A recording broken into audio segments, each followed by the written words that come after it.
Recordando nuestros primeros días como Iglesia de Dios, una comunidad internacional, me encontré con un sermón de 1999 que hacía hincapié en el equilibrio y la actitud a la hora de tratar asuntos potencialmente conflictivos. Comenzaba mencionando que de vez en cuando surgen preguntas sobre el cumpleaños, el maquillaje, asuntos médicos, el tema de la sanidad, cómo guardar el sabbat, etc. En el sermón se hacía la pregunta de cómo nosotros, como pueblo de Dios, debemos tratar estos asuntos. Ahora, más de 20 años después, se plantean otras cuestiones, como la manera de tratar de forma responsable las redes sociales y de responder a los efectos interpersonales de la creciente polarización social y política en todo el mundo. Sin duda, para obtener resultados positivos de todas estas preocupaciones, el equilibrio y la actitud son fundamentales. Pero encontrar ese equilibrio y mantener una actitud correcta a veces es difícil. Y ahí es donde podemos encontrarnos con problemas. Aunque la palabra equilibrio no se encuentra en la Biblia, en el contexto de lo que significa para nosotros hoy, tomar un camino intermedio, imparcialidad en el juicio, el equilibrio es sin duda un concepto bíblico. Y en las escrituras encontramos otros términos relacionados como moderación y sabiduría. Los principios bíblicos deben guiar nuestras decisiones. Si entendemos bien los principios, podemos responder a las preguntas. Por lo tanto, primero debemos establecer algunos principios. Somos un pueblo llamado. Empecemos por determinar dónde estamos. ¿Cuál es nuestra ubicación como pueblo de Dios? Jesús dijo, no ruego que los quites del mundo, sino que los guardes del maligno. No son del mundo, como tampoco yo soy del mundo. Santifícalos en tu verdad. Tu palabra es verdad. Eso se encuentra en Juan 17, del 15 al 17. Y aquí está nuestro primer principio. Nos encontramos en el mundo como personas llamadas por Dios. Las propias palabras de Cristo son que Él no desea que seamos quitados del mundo. No podemos vivir al margen de los demás, tenemos que estar en el mundo, protegidos de alguna manera de la influencia del maligno, pero no somos del mundo, al igual que Cristo no era del mundo. Cristo funcionaba en sociedad, se relacionaba con la gente, así que no nos apartamos del mundo en un sentido físico. Lo que nos diferencia es lo que sabemos y lo que hacemos con ello, cómo practicamos la verdad y cómo nos relacionamos con otras personas. Estas son las cosas que podemos establecer a partir de esta afirmación del Evangelio de Juan. Debemos vivir entre los que nos rodean, trabajar con ellos y ser luz para ellos. No podemos ser luz si vivimos como ermitaños. También debemos ser la sal de la tierra. Por tanto, tenemos que funcionar en sociedad, pero no debemos seguir el espíritu de este mundo. El egoísmo es la forma de ser del mundo, incluso cuando se esfuerza por hacer lo mejor que puede. En esto la sociedad humana muestra el fruto del árbol del conocimiento del bien y del mal.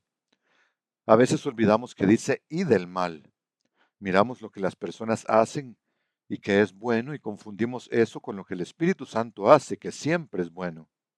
Solo hay un árbol que es totalmente bueno, el árbol de la vida, y es muy diferente del camino del mundo.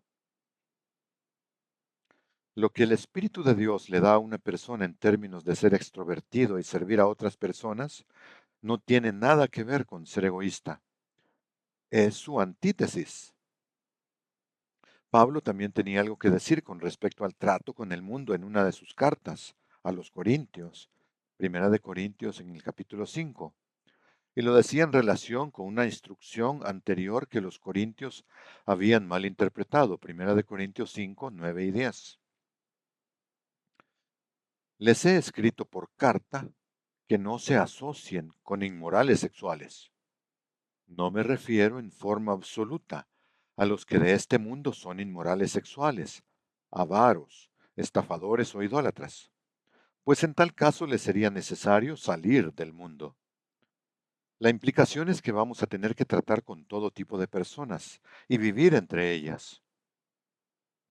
Pero Pablo continúa diciendo que si hermanos o hermanas en la iglesia se comportan de esa manera, entonces no tengamos nada que ver con ellos. Esa es una cuestión aparte. No tenemos más remedio que vivir entre la gente del mundo, como hizo Cristo mismo. Cristo trató con las personas todo el tiempo y el 99.9% de ellas no se convirtieron. Si Él es nuestro ejemplo, miremos cómo vivió y qué hizo, cómo se comportó con el mundo. Es un gran tema y algo que merece la pena ser estudiado detenidamente. Si lo pensamos, ¿no es ese el propósito de lo que hacemos como miembros de la iglesia? Intentamos llegar a ser como Él era, como Él es. Observemos cómo Él describió su misión y la nuestra. Como tú me enviaste al mundo, así también yo los he enviado al mundo. Así como Dios Padre envió a Jesucristo al mundo, Jesucristo envía a los discípulos y por implicación a nosotros al mundo. No siempre percibimos ese tipo de igualdad de propósitos entre lo que Cristo tenía que hacer y lo que nosotros tenemos que hacer. Todo esto es el trasfondo para establecer otros principios, para tratar diversos asuntos que a menudo se nos plantean. Por ejemplo, funcionar en este mundo. De modo que somos enviados al mundo, pero ¿cómo vamos a tener éxito ustedes y yo en este mundo? Podemos estar agradecidos de que Cristo no nos dejó solos, de la misma manera en que Él no estuvo solo. Dijo que no nos quedaríamos huérfanos. También nos dijo que el Padre nos enviaría la ayuda que necesitamos, el poder del Espíritu Santo. Estas cosas les he hablado mientras todavía estoy con ustedes, dice en Juan 14, 25. Y en el 26 añade, pero el Consolador, el Espíritu Santo que el Padre enviará en mi nombre, Él les enseñará todas las cosas y les hará recordar todo lo que yo les he dicho. El Espíritu Santo se nos da para ayudarnos, para enseñarnos e incluso para traernos a la memoria todas las cosas que Cristo dijo a sus discípulos. En un escrito posterior, en Primera de Juan 2:27, Juan añade el concepto de aprender a funcionar en el mundo a través del Espíritu Santo que actúa en nosotros. Y en cuanto a ustedes, dice, la unción que han recibido de Él permanece en ustedes y no tienen necesidad de que alguien les enseñe. Pero como la misma unción les enseña acerca de todas las cosas y es verdadera y no falsa, así como les enseñó, permanezcan en Él. Aquí el papel del Espíritu Santo es traer a nuestra conciencia la verdad que necesitamos para funcionar en este mundo. Teniendo esto en cuenta, ¿qué aspectos concretos podemos encontrar para guiarnos en el tipo de asuntos planteados más arriba, las cuestiones que surgen en nuestro contacto diario con el mundo? Vamos a Primera de Juan 2, el mismo capítulo, unos versículos antes, versículo 15. Un principio importante es no amar al mundo como si fuera la realidad permanente. No amen al mundo, dice allí. Estamos en el mundo, pero no debemos amar al mundo, ni a las cosas que hay en el mundo. Si alguno ama al mundo, el amor del Padre no está en él, porque todo lo que hay en el mundo, los deseos de la carne, los deseos de los ojos y la soberbia de la vida, no proviene del Padre, sino del mundo. Y el mundo está pasando y sus deseos, pero el que hace la voluntad de Dios permanece para siempre. Esa es una afirmación muy poderosa. Si estamos demasiado enfocados en el mundo en el sentido de que es nuestra atracción primaria, es decir, que es lo que miramos, nuestro primer interés, entonces eso es un ídolo. Las cosas físicas pueden alejarnos de Dios si estamos demasiado enfocados en ellas o apegados a ellas. Aún tenemos que lidiar con ellas. Todavía tenemos que comprar ropa y mirarnos en el espejo para arreglarnos el pelo. Pero ¿cuál es nuestra actitud y enfoque? No debemos tener la lujuria de la carne, la lujuria de los ojos o el orgullo de la vida. Ese enfoque en lo físico también se aplica a cómo vemos la vida misma. A lo largo de los años hemos tenido que hacer frente a muchas enfermedades en la iglesia. Y es que todos envejecemos. Esa es la naturaleza de esta vida. Tarde o temprano, morimos. A fin de cuentas, no se trata de preservar el aspecto físico, se trata de desarrollar algo profundamente espiritual. Hay un gran consuelo en lo que Dios está haciendo en el nivel más fundamental y profundo. En la raíz tiene que haber una comprensión espiritual de por qué estamos aquí, que es de lo que habla Hebreos 11. ¿Cómo explicar Hebreos 11 si no es como un mensaje profundamente espiritual? Todo lo relacionado con el mundo en que vivimos nos dice, esto es lo más importante. Ahora mismo, esto es de lo que se trata. Y eso no es cierto, salvo como un camino, un pasaje hacia donde vamos. Cristo vivió en el mundo con la mirada puesta en una meta diferente. Como dice Hebreos, él estaba dispuesto a soportar lo que sucedía físicamente, todo ese sufrimiento por una meta mejor. Evaluemos el concepto de matiz. No beber en el espíritu del mundo que nos rodea también requiere que distingamos la práctica religiosa correcta de las prácticas religiosas del mundo, como nos lo dice Deuteronomio 12 del 29 al 32. De nuevo, este no es el mundo de Dios. Este no es el mundo de Dios. Pablo tuvo que recordarles eso a los corintios, en 2 de Corintios 6, empezando en el versículo 14. Pablo instruye allí a la iglesia de Corinto y les dice, no se unan en yugo desigual con los no creyentes, porque ¿qué compañerismo tiene la rectitud con el desorden? ¿Qué comunión tiene la luz con las tinieblas? ¿Qué armonía hay entre Cristo y Belial? ¿Qué parte tiene el creyente con el no creyente? Como Dios dijo, habitaré y andaré entre ellos, yo seré su Dios y ellos serán mi pueblo. Y seré para ustedes padre y ustedes me serán hijos e hijas, dice el Señor Todopoderoso. Con todo seguiremos estando en el mundo, en este mundo. Entonces, ¿cuál es la clave? Es un estado mental, es una actitud. Hay que creer en la verdad y practicarla, vivir por ella, y aún así estar en el mundo como Cristo lo estuvo. ¿Existe una contradicción o solo necesitamos entenderlo mejor? ¿Es un imposible? Como personas llamadas se nos exige que hagamos distinciones y juicios cada vez más precisos sobre cómo hacemos las cosas. No todo es tan simple como A o B. Este es el concepto de matiz. A menudo hay algo más en una situación y en la forma de resolver un asunto conflictivo de lo que aparece a primera vista. Hay sutilezas que pueden no ser evidentes de inmediato.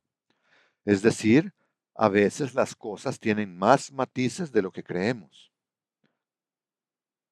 Por ejemplo, supongamos que nos encontramos en una situación determinada y nuestra capacidad de juicio se ve cuestionada. En ese momento, tenemos que recordar quiénes somos y pedir a Dios que nos muestre qué hacer. A menudo Él nos mostrará algo que no es ni A ni B. Así aprendemos a hacer un juicio más sutilmente razonado, más específico. Dios no nos explicó qué hacer en cada circunstancia en particular.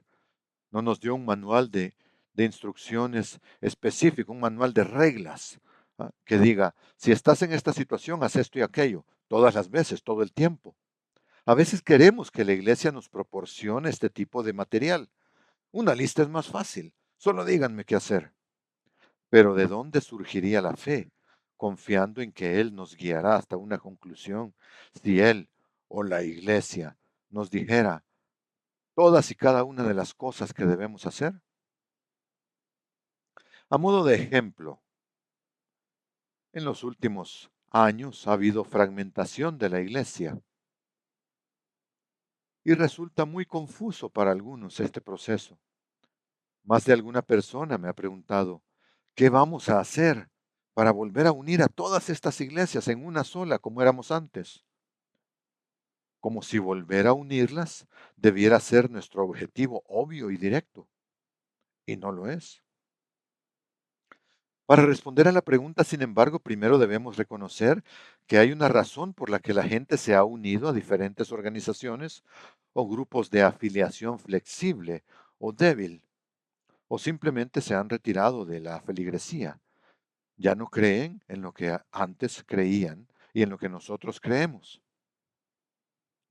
Después de la muerte del señor Armstrong en 1986, surgieron desacuerdos sobre la mejor forma de gobierno en la iglesia, sobre otros aspectos de la doctrina, sobre cómo predicar el Evangelio, sobre las ceremonias de la iglesia, etc. En un intento de unidad, algunos quieren dejar de lado las diferencias importantes o incluso fingir que no existen, pero eso es peligroso, porque significa ocultar las diferencias importantes debajo de la alfombra. Y haciendo eso, lo único que se consigue es crear una alfombra muy abultada.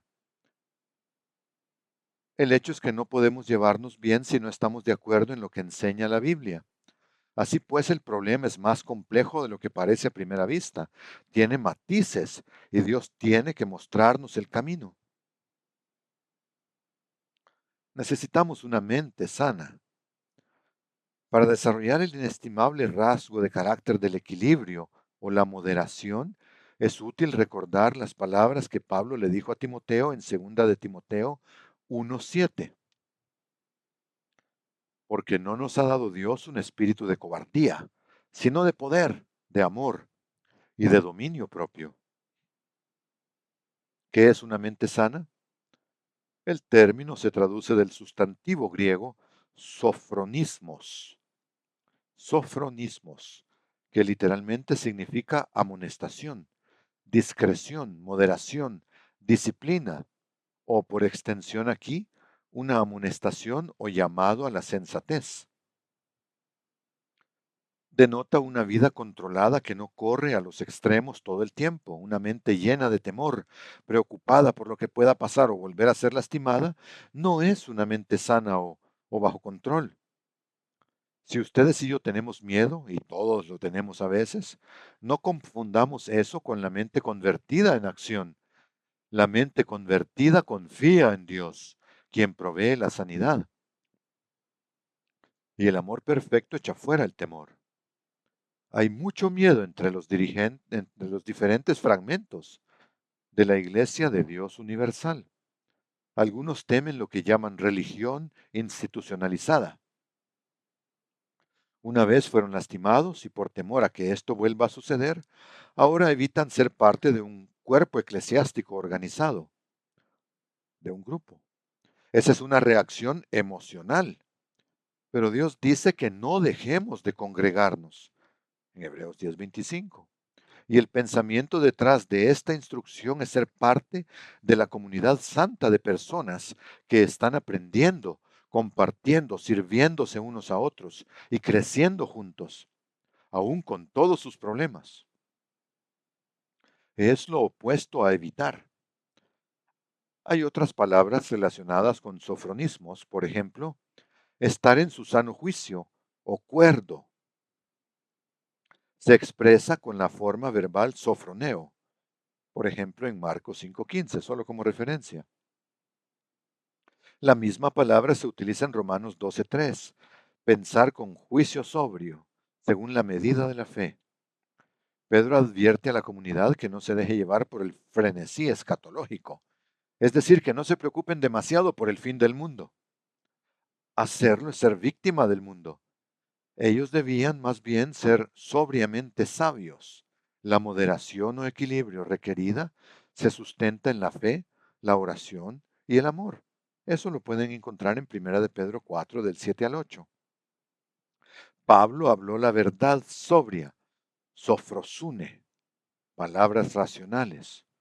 Así lo dice Hechos 26:25. Hay una forma adjetival, un adjetivo, sofrón, que describe la vida de los seguidores de Cristo en el mundo. En la carta a Tito, Pablo utiliza sofrón o un derivado cuando habla de la gravedad de ánimo, de la seriedad ante la vida. Se traduce de varias maneras, como vemos en las palabras en cursiva en el pasaje siguiente, las palabras señaladas, aquí especialmente. ¿No? Está en Tito 2 del 1 al 7. Vamos ahí, Tito 2 del 1 al 7. Pero habla tú lo que está de acuerdo con la sana doctrina, que los hombres sean sobrios, serios y prudentes, sanos en la fe, en el amor y en la perseverancia, sobrios, serios y prudentes. Asimismo, que las mujeres mayores encaminen en la prudencia a las mujeres jóvenes, a que amen a sus maridos y a sus hijos, a que sean prudentes y castas, es decir, equilibradas y moderadas. Exhorta asimismo a los jóvenes a que sean prudentes, mostrándote en todo como ejemplo de buenas obras. De esto se deduce que la moderación o el equilibrio es importante a todos los niveles de la iglesia. Debemos aprender a tratarnos con delicadeza, con amor y con dulzura. Otra palabra asociada con la moderación se encuentra en un único lugar del Nuevo Testamento y significa moderar la respuesta de uno hacia otro. Moderar la respuesta de uno hacia otro, suavizarla, hacerla dulce, llena de amor. En hebreo se usa para significar tratar con dulzura o tratar gentilmente, con mucha amabilidad, o para tratar con compasión. Vamos a Hebreos 5, del 1 al 2. Pues todo sumo sacerdote que es tomado de entre los hombres es constituido para servicio a favor de los hombres delante de Dios, para que ofrezca ofrendas y sacrificios por los pecados. Él puede sentir compasión. En griego es metriopateo, metriopateo, compasión de los ignorantes y de los extraviados, ya que él también está rodeado de debilidad. Este tipo de compasión, de metriopateo, la practica alguien que no se perturba indebidamente por los errores, faltas y pecados de los demás. Frente a los errores, faltas y pecados de los demás, esta persona lo soporta con dulzura y responde con dulzura, con amor, con delicadeza, con gentileza, con amabilidad, con suavidad, con delicadeza. Eso es lo que todos en la iglesia debemos aprender a hacer en cada situación. En Romanos 14, del versículo 1 y 4, Pablo habla de cómo tratar a otros que pueden ser débiles en algún aspecto de su desarrollo espiritual. Los detalles concretos, aunque interesantes, no son lo más importante. Fijémonos más bien en la actitud que hay detrás de lo que dice. 14.1 de Romanos. Reciban al débil en la fe, pero no para pelear y discutir sobre opiniones. Versículo 4. ¿Quién eres tú que juzgas al criado ajeno? Para su propio Señor está en pie o cae, pero será afirmado porque poderoso es el Señor suyo para afirmarle. A veces juzgamos a personas a las que Dios es perfectamente capaz de poner en pie, de cuidar de ellas. A nosotros nos parecen débiles, pero a Dios le parecen personas que van a mantenerse en pie. Versículo 10. Pero tú, ¿por qué juzgas a tu hermano? O tú también, ¿por qué menosprecias a tu hermano? ¿Por qué desprecias a tu hermano? ¿Por qué tratas mal a tu hermano? No olvidemos esto, que todos compareceremos ante el tribunal de Dios. Versículo 12. De manera que cada uno de nosotros rendirá cuenta a Dios de sí mismo. Versículo 13. Así que no nos juzguemos más los unos a los otros, no nos critiquemos y destruyamos, no nos hagamos daño. Más bien, determine cada uno no poner tropiezo u obstáculo al hermano. En lugar de juzgar a los demás, debemos concentrarnos en no hacerles tropezar. Eso cambia completamente el enfoque. Debemos mirarnos a nosotros mismos y decir, no permitas que haga nada que pueda hacer tropezar a esta persona. En vez de juzgar a otros, debemos concentrarnos en no hacerlos tropezar. Eso cambia completamente el enfoque. Luego, debemos sembrar en paz y la paz. En el trato con el mundo en que vivimos, tenemos que ejercitar este tipo de planteamientos y actitudes. Al fin y al cabo, si en la iglesia hemos de actuar en consecuencia, ¿cuánto más en el mundo que está lleno de personas que son hijos potenciales de Dios, solo que están en un tiempo distinto al nuestro? Hablando de moderación, equilibrio y sabiduría, Santiago pregunta en Santiago 3, versículos 13 al 15. Santiago 3, 13 al 15. Santiago pregunta, ¿quién es sabio y entendido entre ustedes? Que demuestre por su buena conducta, por su correcta forma de actuar, sus obras en la mansedumbre de la sabiduría, en la humildad de la sabiduría, en la dulzura, ternura y amor de la sabiduría. Versículo 14. Pero si en su corazón ustedes tienen amargos celos y contiendas, pleitos, no se jacten ni mientan contra la verdad. Esta no es la sabiduría que desciende de lo alto. Esta falsa sabiduría es terrenal, animal y diabólica. Satanás está detrás de esa falsa sabiduría, de la jactancia, la mentira, los celos, la amargura, las contiendas, los pleitos, todo lo que se opone a Dios. Satanás está detrás. Son también palabras llenas de poder. Si nos estamos mordiendo y devorando unos a otros, juzgándonos unos a otros, siendo hipercríticos unos con otros, esta sabiduría no desciende de lo alto, es demoníaca. Y añade, en cambio, la sabiduría que procede de lo alto es primeramente pura, luego es pacífica, tolerante, complaciente o dispuesta a ceder, algo que no vemos mucho en este mundo. Es llena de misericordia y de buenos frutos, imparcial y no hipócrita. Y el fruto de justicia se siembra en paz para aquellos que hacen la paz. Es asombroso cuántas escrituras tienen la palabra paz en ellas. Está por todas partes. Fue uno de los principales objetivos de la obra y el ministerio de Cristo, el príncipe de paz. Podemos aplicar el principio de sembrar la paz a uno de los grandes problemas del mundo actual. Por ejemplo, la división promovida por los partidos políticos. Nosotros, como miembros de la Iglesia de Dios, debemos mantenernos alejados de cualquier acción por nuestra parte que favorezca esta tendencia. La Iglesia de Dios no se posiciona políticamente a favor o en contra de un partido u otro. Somos ante todo ciudadanos de otro reino, del reino venidero de Dios, del reino del cual de alguna forma somos ya parte en este momento y no debemos permitir que la política partidista de este mundo entre en nuestras mentes y en nuestras vidas, ni en la iglesia. Revisemos nuevamente los escenarios, entonces. Dicho todo esto, ¿qué pasa con esas preguntas con las que empezamos? Por ejemplo, con los cumpleaños. ¿Qué pasa con los cumpleaños? ¿Deben considerarse como prácticas paganas, como pecado? Si ustedes son como yo, tienen memoria.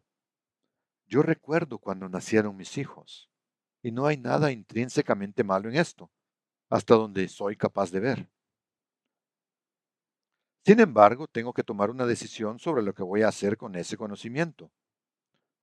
¿Voy acaso a educar a mis hijos desde el día en que nacen para que esperen algo, para que yo les haga regalos ese día y que sean el centro de atención? Personalmente no creo que eso sea bueno. La Biblia enseña principios claros acerca del egoísmo, la autoadulación y la autopromoción. Eso enseña. El señor Armstrong le regaló a su madre 85 rosas rojas el día de su 85º cumpleaños. Algunas personas en ese tiempo supusieron que estaba celebrando su cumpleaños y él respondió, no, la estoy honrando. Hay un punto de equilibrio entre celebrar el cumpleaños de una persona de la forma comercial, como se hace en este mundo, promoviendo el egoísmo desmedido en la persona que cumple un año más de vida, y el hecho de que no se honre a alguien, a la gente en absoluto. Ustedes y yo tenemos que encontrar ese punto de equilibrio. Otro ejemplo, condena la Biblia el maquillaje. La administración de la iglesia ha ido y venido sobre esta cuestión a lo largo de las décadas. Las damas tuvieron que practicar el ajuste de actitud más de una vez. Dice la Biblia que uno no debe amarse demasiado a sí mismo y dedicarse a la autoidolatría. Claro que sí, el principio está ahí en la Biblia, para el maquillaje, para cualquier otra cuestión que implique el egoísmo desmedido o la promoción del egoísmo. Tenemos que hallar nuestro punto de equilibrio, porque el reino de Dios no se trata de sombra de ojos ni de pelo con permanente, no se trata de ninguna de estas cosas físicas en sí. Debemos llegar a una comprensión equilibrada de estos asuntos desde nuestro interior, utilizando principios de Dios. La iglesia no debería tener que distribuir listas de lo que se debe y no se debe hacer en estas áreas. ¿Qué otros principios podríamos aplicar a estas cuestiones?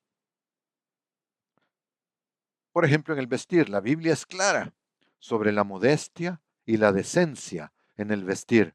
Tenemos que ser modestos y decentes en la forma en que nos vestimos y nos presentamos, sin ir tan lejos en ninguna dirección como para llamar indebidamente la atención sobre nosotros mismos. No exhibimos nuestros cuerpos, no nos vestimos indecentemente. La modestia y la decencia se aplica a todos nosotros, hombres y mujeres. El recato, el orden. Algunas personas, hablando de otro tema, han querido que la iglesia proporcione una lista de normas sobre qué hacer y qué no hacer en el Sabbat. En el Sabbat. Esperemos que también en esto hayamos aprendido el equilibrio con el paso del tiempo, a no esperar una lista de reglas, sino que vivir por los principios que están en la Biblia con respecto al Sabbat y aplicar el equilibrio en eso. ¿Qué decir de la Navidad, por ejemplo? ¿Deja claro la Biblia que no debemos seguir las prácticas religiosas de este mundo que nos rodea? Sí, lo hace.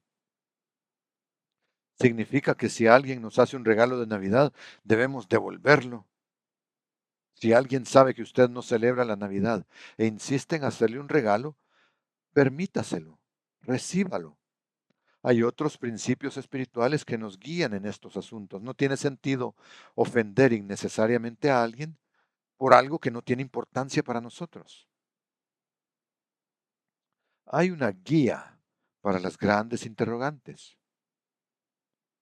La iglesia debería transitar por el camino del medio, del equilibrio, de la moderación, creyendo firmemente en las cosas que están claras en la Biblia y no convirtiendo en un problema las que no lo están, aprendiendo a lidiar con el mundo que nos rodea, viviendo en el mundo, pero sin ser parte del mundo en actitud ni en acciones y pensamientos. En última instancia, en la raíz de todo esto está nuestra relación con Dios, nuestra comprensión de sus principios y lo que Cristo puede realizar en nosotros a través del Espíritu Santo. Se trata de ser una persona de mente sana. ¿Qué hay de las cuestiones físicas con respecto a la sanidad y el uso del conocimiento y la práctica médica? ¿Es mejor tomar jugo de aloe vera o antibióticos? Depende de cuál sea el problema. Si no sabemos qué hacer, tenemos que pedirle a Dios que nos guíe. Si Dios ha de ser el guía de nuestras vidas, entonces tiene que guiarnos en estas grandes cuestiones sobre asuntos físicos. No todo lo que la ciencia médica propone es apropiado. No todos los remedios caseros son apropiados. Y cada situación es diferente. Cada uno tendrá que tomar su propia decisión en este y en los otros asuntos. Y es importante que nos demos espacio para hacerlo. No hay nada extraordinario aquí, ni nada en lo que no haya pensado y practicado durante años. Algunos pueden pensar que no estoy siendo lo suficientemente específico. Es que no estoy respondiendo específicamente con una lista de reglas y de sís y nos a todas las cosas. La razón de no ser más detallado es que la actitud y el equilibrio son las claves y debemos aprender a tener una mente sana, una actitud correcta y a andar en equilibrio y moderación. De eso habla Colosenses 4, 5 y 6. Dice allí, anden sabiamente para con los de afuera, redimiendo el tiempo. Que la palabra de ustedes sea siempre agradable, sazonada con sal, para que sepan cómo les conviene responder a cada uno. Es una afirmación sobre el matiz y el equilibrio. Sean prudentes en su trato con el mundo.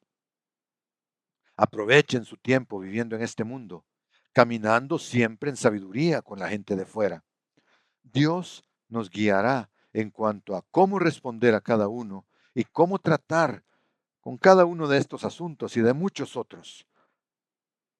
La moderación y el equilibrio son fundamentales, son la clave para tener éxito en el mundo en que vivimos. La iglesia puede y debe ser equilibrada. Si lo somos, es más probable que la gente escuche lo que tenemos que decir.